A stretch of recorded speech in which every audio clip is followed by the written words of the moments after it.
With me now is Trita Parsi. He is the Executive Vice President at the Quincy Institute for Responsible Statecraft. Good to see you as we continue to try and parse exactly what's happened here and the fallout. Now, you believe these targeted assassinations are, in fact, a significant escalation in the Middle East conflict.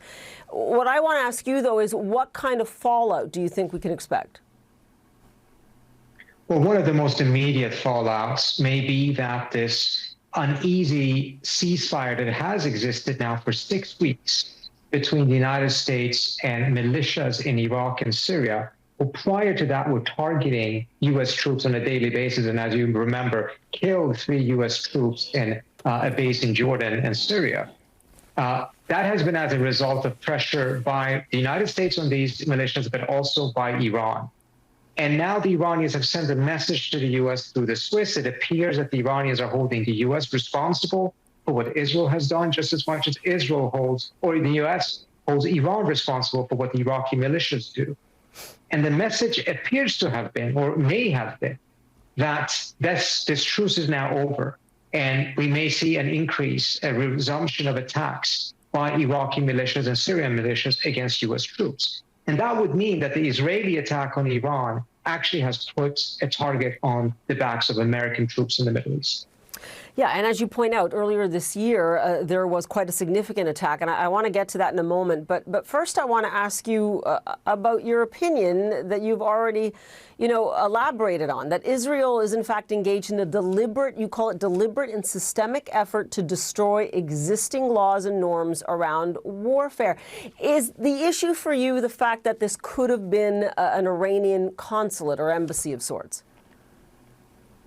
No, it's the systematic approach in which almost every law of war, every norm of war have now been broken by the Israelis over the course of the last 6 months. Targeting of hospitals, even assassinations of patients inside of hospitals, forced famine, an attack on a consulate or an embassy. I mean, even during times of war, the rule is you do not attack or bomb embassies of other countries, even the country that you may be at war with.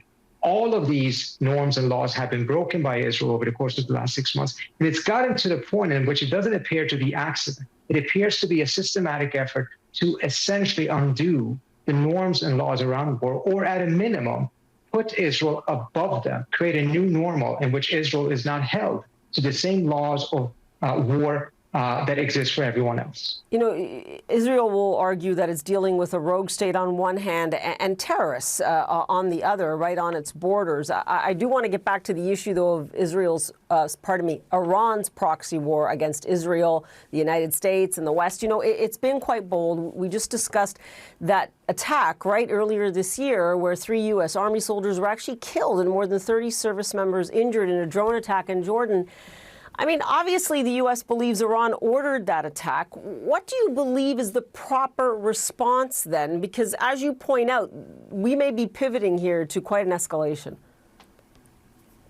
Well, first of all, whether Israel is dealing with a rogue state or terrorism does not mean that international law does not apply to it. It certainly seems to be trying to create a reality in which it is not held to international law, but it is, and it doesn't matter who it is fighting in those type of circumstances.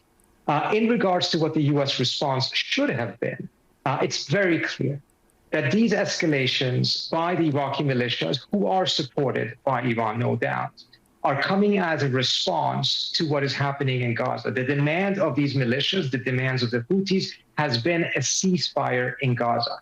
During the 6 days in November in which there was a ceasefire in Gaza, there were 0 attacks by these Iraqi militias and a significant drop of the activities of the Houthis as well. So if we actually put U.S. interests first and try to make sure that U.S. troops are protected, a much more effective way of protecting the troops would have been to actually get a ceasefire in Gaza rather than escalating as the U.S. did. Now, that short-term escalation has had an effect, at least up until now, in which the attacks by the Iraqi and Syrian militias dropped, not those by the Houthis, however.